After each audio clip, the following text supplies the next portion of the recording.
Guys, welcome back to my channel.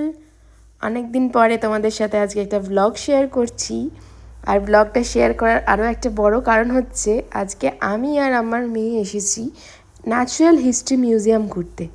আর আরেকটা জিনিস আমি আজকের এই ব্লগটা শেয়ার করার পিছনে কারণ রয়েছে, কারণ আমার মেয়ের ছোটো থেকে অনেক অনেক মুহূর্ত আমি তোমাদের সঙ্গে শেয়ার করেছি এবং সেই মুহূর্তগুলো বলতে গেলে আমার নিজের কাছেও খুব প্রিয় এবং আমি এই ব্লগগুলোকে বারবার যখন দেখি আমার নিজের ভীষণ ভালো লাগে। সেই জন্যই আমি সবসময় চেষ্টা করি যে ব্লগ করে রাখি এবং যাতে ও বড় হয়ে গেল যখন এই মুহূর্তগুলো আমি দেখব আমার ভালো লাগবে। আর আজকের ব্লগটার স্পেশাল এটাই কারণ এক তো ও আমার সাথে আজ প্রথমবার ঘুরতে এসেছে কোনো মিউজিয়ামে, আর দ্বিতীয় হচ্ছে এখন ম্যাডাম উইদাউট বাগ্গি প্রথমবার আজ লন্ডনে মায়ের সাথে হাত ধরে ঘুরতে এসেছে। এটা আমার ভেবে আজকে খুব ইমোশনাল ফিল হচ্ছিল যে এই তো ছোট্ট একটা মেয়েকে সেদিন আমি নিয়ে এলাম লন্ডনে, যখন সে বাগ্গি করে করে সবসময় এদিক ওদিক ঘুরতো, আর এখন দেখো সে কত বড় হয়ে গেছে। হঠাৎ করেই যেন সে আমার বন্ধুর মতো হয়ে গেছে আমার সাথে। কি সুন্দর আজকে হাত ধরে সেন্ট্রাল লন্ডন ঘুরতে এসেছে।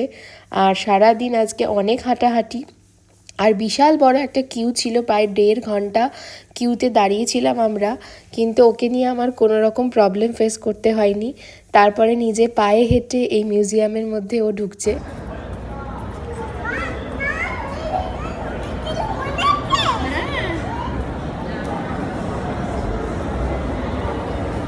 অনেক ছোটোবেলায় ওকে একবার এই মিউজিয়ামটা ওর বাবা ঘুরতে নিয়ে এসেছিল। ও ঢুকেই সেটা ঠিক মনে করতে পেরেছে যে এখানে আমি আগেও এসেছি। আর ওর এক্সাইটমেন্টটা দেখলে কীরকমভাবে ও প্রথমেই ঢুকে বলছে, মা তোমার মনে আছে এখানে আমি আগেও এসেছিলাম। এই ছোট ছোট মুহূর্তগুলো যে কি ভালো লাগে আমি কি বলবো। ওকে যখনই কোথাও ঘুরতে নিয়ে যায় ও এত মন দিয়ে সমস্ত কিছু জিনিস দেখে এবং সেটাকে মনে রাখে। এবং আর এই ব্লগগুলো যখন ও বড়ও হয়ে যাবে তখনও যখন ও ভুলেও যায়, আমি ওকে এই ব্লগগুলো যাতে দেখাতে পারি এবং ওর এই মনে থাকে যে ও কীরকমভাবে আমাদের সাথে ঘুরতো, আনন্দ করতো। সেই জন্যই আমি চেষ্টা করি সবসময় এই ধরনের মুহূর্তগুলোকে ক্যাপচার করে রাখার। এখন হয়তো ওর রেগুলার প্রচুর মুহূর্ত আমি আর ক্যাপচার করে তোমাদের সাথে শেয়ার করতে পারি না, বাট যেই মুহূর্তগুলো আমার কাছে খুবই খুবই স্পেশাল মনে হয় সেগুলোকে আমি অবশ্যই তোমাদের সাথেও শেয়ার করি। আজকে যেহেতু ওর বাবাও আসেনি, আর এখন আমাদের এখানে মিড টার্ম হলিডে চলছে স্কুলে, সো বাড়িতে ও বাবা কাজ করছে, তো ও বাড়িতে বোর হবে বলে আমি ওকে নিয়ে এসেছিলাম এই মিউজিয়ামটা ঘুরতে। এই মিউজিয়ামটার কিন্তু এন্ট্রি ফ্রি থাকে, বাট যেহেতু এখন হলিডে টাইম সব বাচ্চারাই তার বাবা মায়েদের সাথে ঘুরতে কোথাও না কোথাও যায়, সেই জন্য প্রচণ্ড বেশি ভিড় থাকে। তো তোমরা যদি আসো হাতে অনেকটা টাইম নিয়ে অবশ্যই এসো, কারণ প্রথমেই বললাম 1.5 ঘন্টা কিউতে দাঁড়ানো কিন্তু কোনো সহজ ব্যাপার নয়, একটা বাচ্চার জন্য কিন্তু অনেকটাই ডিফিকাল্ট। আর আমি তো খুব ভয় পাচ্ছিলাম যে আমার কাছে বাগ্গিও নেই, ও কী করবে। তো যখন ওর একটুখানি পা ব্যথা করবে সেই ভেবে ভেবে আমি ওকে একটু কোলে নিয়েও মাঝে মাঝে ঘুরছিলাম, বাট টাচুট কেউ আমাকে খুব বেশি কোলে নিতে বলেনি, কারণ আমিও ভাবছিলাম যে এতটা রাস্তা ও প্রথমত বাড়ি থেকে এসেছে, তারপর আবার এত দূর ঘুরছে, আর মিউজিয়ামটা অনেক অনেক বড়, সো ঘুরতে কিন্তু অনেকটা টাইম লাগে এবং হেঁটে ঘুরতে কিন্তু পায়ের জোর থাকা খুবই দরকার। আদারওয়াইজ তোমরা বাগ্গি নিয়ে আসতেই পারো। আগে যখন ও ছোটো ছিল আমরা এই মিউজিয়ামটা এসেছিলাম, ওকে বাগ্গিতে করেই ঘুরিয়েছিলাম। বাগ্গি নিয়ে মিউজিয়ামটার ভেতরে ইজিলি ঘোরাঘুরি করা যায়। এবারে ও যেহেতু পায়ে হেঁটে এসেছে তাই ম্যাডাম ঘুরে ঘুরে একা একাই সমস্ত কিছু এক্সপ্লোর করছে, আর আমিও ওর সাথে সাথে ঘুরছি। আর সত্যি বলতে আজকে দারুণ একটা দিন কাটাচ্ছি। আমি ভাবতেও পারিনি যে এত সুন্দরভাবে ওকে এখন আমার ফ্রেন্ডের মতো মনে হচ্ছে, যেন আমার একটা ছোট্ট ফ্রেন্ড যে যার সাথে আমি এরকমভাবে ঘুরে বেড়াচ্ছি। আর আরও একটা মজার আপডেট আমি তোমাদেরকে দিই, এখন ও যেহেতু সুসু অ্যান্ড পটি দুটোই ট্রেন্ড হয়ে গেছে ফুললি, সো আমার কাছে আর ওর জন্য বড় ডাইপার ব্যাগ বয়ে বেড়ানোর এই ঝামেলাটাও অনেক কমে গেছে। সেই জন্য এখন অনেক বেশি হ্যান্ডি ফিল হয় উইদাউট ডাইপার, উইদাউট বাগ্গি ওকে নিয়ে ইজিলি ঘোরাঘুরি করা, যা আমার জন্য অনেক বেশি মজার। যত না ও বেশি মজা পাচ্ছে তার থেকে অনেক বেশি মজা আমি পাচ্ছি, কি আমারও একটা এরকম ফ্রেন্ড এখন হয়ে গেছে যার সাথে আমি চাইলেই যে কোনো জায়গায় ঘুরতে যেতে পারবো। কারণ ছোট বাচ্চা থাকলে তোমরা জানোই সব সময় তার জন্য বিভিন্ন জিনিসপত্র ব্যাগ নিয়ে ক্যারি করতে হয় এবং সেই বড় একটা ব্যাগ নিয়ে ঘোরা খুবই ডিফিকাল্ট হয়। তো এখন যেহেতু ওর এই সমস্ত ঝামেলা থেকে আস্তে আস্তে ও বেরিয়ে পড়তে পেরেছে, তো সেই জন্য আমার অনেক ইজি হয়েছে ওকে নিয়ে ঘোরাঘুরি করা। আর আজকের এই ব্লগটা আমি এই জন্যই শেয়ার করে রাখলাম, কারণ this is the first time যখন ও উইদাউট ডাইপার এতটা লং সারাদিন সকাল থেকে সন্ধে অবধি আমার সাথে ঘুরছে বাইরে। বাড়িতে তো এখন থাকছেই, বাট বাইরেও ঘুরছে, এবং উইদাউট বাগ্যিও ও পুরো ট্রাভেলটা কত সুন্দর করে করছে। এইটা দেখেই আমি ভাবলাম এই ব্লগটা আজকে তোমাদের সঙ্গে শেয়ার করি।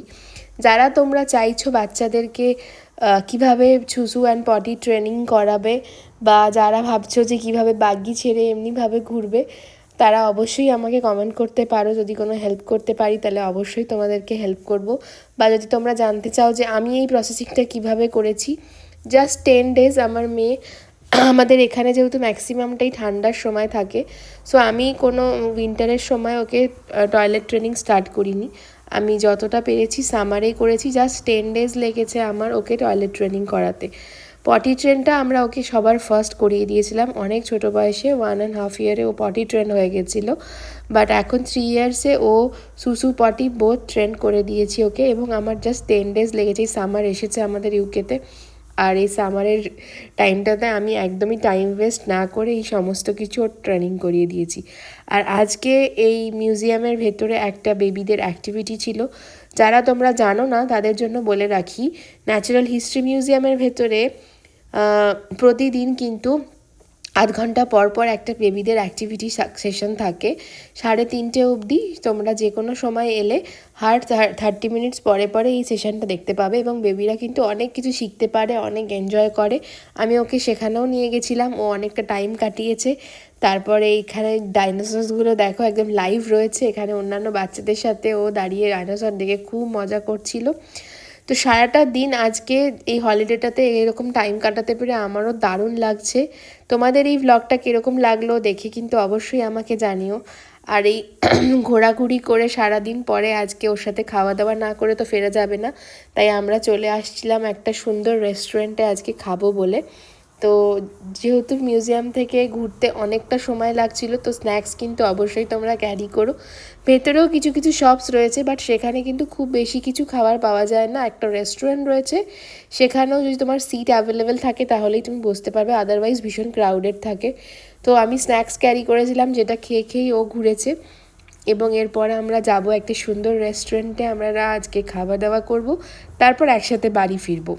মিউজিয়ামের ভেতরে এত হাঁটাহাঁটি করে ঘোরাঘুরির পর প্রচণ্ড খিদে পেয়ে গেছিলো আমাদের দুজনেরই। তো আমরা দুজনেই চলে এসেছি, এবং আমরা আজকে আমাদের ফেভারিট খাবার অর্ডার করেছি, মাটন অ্যান্ড রাইস। আমার মেয়ে প্লেন রাইস খেতে প্রচণ্ড ভালোবাসে, মাটন খেতেও খুবই ভালোবাসে। আর মেয়ের সাথে আজকে আমি আমার তাই জন্য দুজনের ফেভারিট খাবার যেটা সেটাই অর্ডার করেছিলাম, আর দুজনে মিলে দারুণ করে মজা করে খেয়ে তারপর বাড়ি ফিরে গেলাম। আজকে ব্লগটা দেখে কেমন লাগলো অবশ্যই জানিও। Thanks for watching.